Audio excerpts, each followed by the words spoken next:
deux sujets quand même d'actualité à jaser. D'abord, toute l'histoire identitaire qui a explosé cette semaine suite à, je dirais, des fuites dans le Journal de Montréal et de Québec concernant le travail qu'est en train de faire Bernard Drinville sur la Charte des valeurs québécoises. La Charte des valeurs québécoises. On en a parlé hier matin. On en a parlé toute la semaine, mais hier matin, on a dit on en parlait pour une dernière fois, donc on en parle encore une fois ce matin.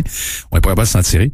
Mais le point de vue de Radio Pirate, c'est souvent du cas par cas. Moi, je pense que ce qu'on veut régler, c'est le cas de la burqa. Là. Si on veut régler le cas de la burqa, dans toute association, il y a des règles, il y a des codes vestimentaires dans les écoles de nos enfants, il y a des codes vestimentaires, il peut y avoir des codes vestimentaires dans des bureaux du gouvernement. Il y a un code.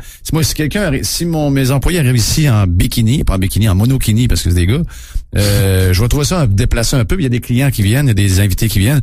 C'est sûr que si je vois qu'il y a de l'abus, je vais faire un code vestimentaire. Là, je vais dire, il y a quelque chose qui ne fait pas. Puis dans les élections, on a compris qu'il y a déjà une loi qui dit que tu dois voter à visage découvert puis que tu dois t'identifier. Je sais pas qu'est-ce qu'on essaye de brasser là, mais moi, que le gouvernement arrive puis qu'ils veulent faire du mur à mur avec du cas par cas, des cas isolés, je sais pas si c'est, en tout cas de tous les sujets, on vient de parler de la santé, on vient de parler d'hydro, il y a un paquet de choses avant vraiment, vraiment essentielles à régler au Québec. Ouais. Est-ce que ça me fait penser un peu aux potes de Justin Trudeau, là. C'est-tu quelque chose qu'on a vraiment besoin, ça, cette histoire-là, là? C'est-tu, les Québécois demandent-tu vraiment ça? Peut-être parce que je suis isolé à Québec puis que je suis pas à Montréal, mais je veux dire, je me déplace souvent à Toronto. J'envoie des gens avec des accoutrements religieux, puis on vire pas fou avec ça, là.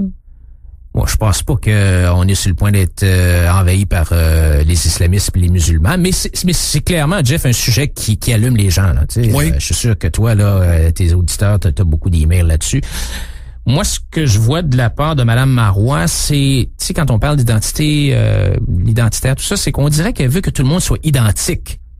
Ouais, mais identique à eux.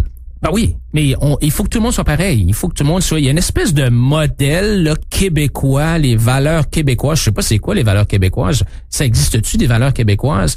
Bon, tu sais, il y a des valeurs, disons, occidentales, de démocratie, mais les valeurs québécoises, c'est-tu vraiment différent des valeurs ontariennes? Tu sais, bon, il y a la langue, là, je comprends ça, je sais pas si c'est une valeur, mais en tout cas, c'est différent, mais on est tous pour la démocratie. Ben, c'est parce que si on commence à jouer là-dessus, il y a des valeurs au Saguenay qui sont très différentes de celles du plateau Montréal. Oui. Tu sais, si on commence à jouer dans les petits détails. C'est un choix individuel. Les valeurs, par exemple, les valeurs que tu transmets à tes enfants, c'est un choix individuel. C'est quelque chose d'individuel. Là, mais si on s'en va, on se recule loin, nos valeurs entre quelqu'un de Chicago puis quelqu'un de Montréal sont pas mal pareilles.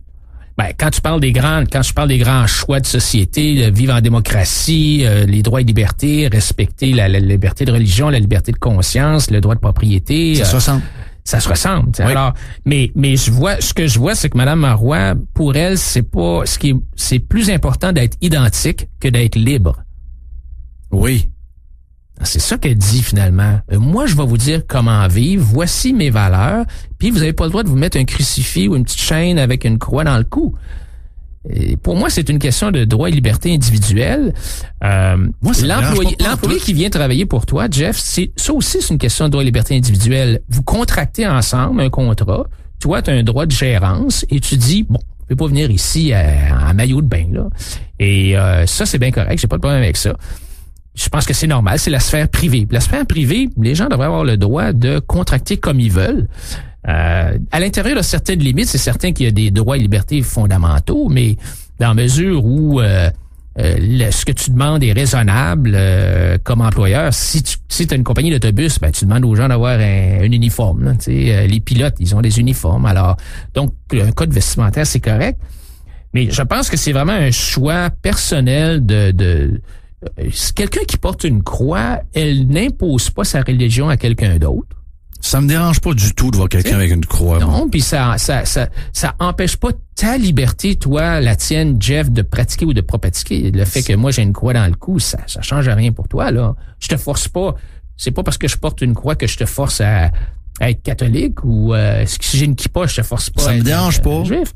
Puis d'ailleurs, la Cour suprême, c'est ça qu'elle a dit dans le jugement on se rappelle là, le jugement de la GRC avec les turbans. Mm-hmm. Je le lisais hier, le jugement de la Cour suprême.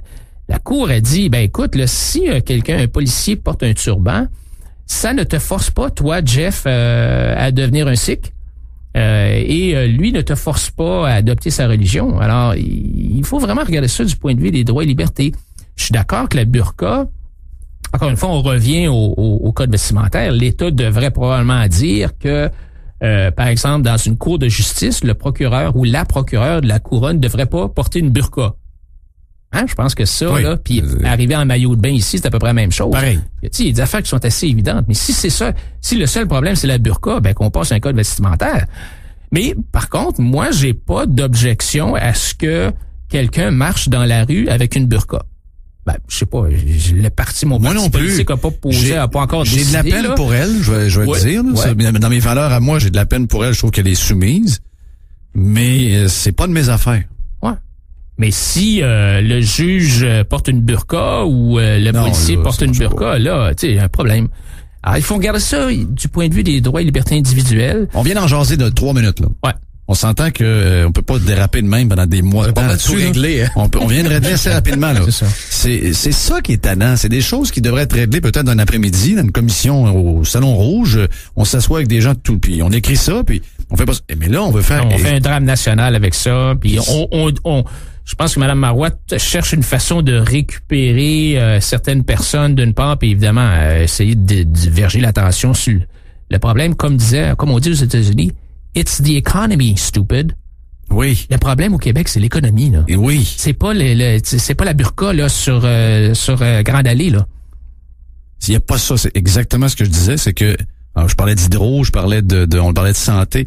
Le problème aussi, c'est l'économie, parce que à mes yeux, puis on va finir là-dessus, Adrien, à mes yeux, l'économie du Québec, je sais que statistiquement, n'est pas en récession. Mais quand on regarde les chiffres, quand on regarde l'augmentation du PIB dans les derniers mois, on regarde le chômage, on parle, et ça surtout, c'est important de le faire, parler avec les gens dans le commerce, dans la restauration, eux ont le pouls immédiat. Il y a véritablement un ralentissement marqué de l'économie, puis il y a un lien direct avec l'explosion de taxes qui a été ajoutée, de coûts de la santé, les citoyens, l'explosion du prix de l'essence aussi. Les gens sont rendus à côté là. Ouais, et c'est seulement, Jeff, quand les gens de la classe moyenne vont se révolter, puis vont dire on en a assez, c'est seulement là qu'il va y avoir des changements au Québec. Si les gens de la classe moyenne continuent à penser que le PQ et les libéraux, c'est les seuls choix qu'ils ont, ben on va avoir la même sauce, comme je disais tantôt, qui goûte mauvais, puis on n'avancera pas. Ça va prendre des changements. Ça prend un changement de direction. Ça prend quelqu'un qui a des valeurs claires, qui fera pas la girouette. Ça prend quelqu'un qui va à Québec, pas pour... qui a une job à faire. Puis moi, c'est ça que je veux faire. Je vais aller à Québec avec une job à faire. Je vais la faire, puis après ça, j'irai prendre ma retraite, puis j'irai en Floride.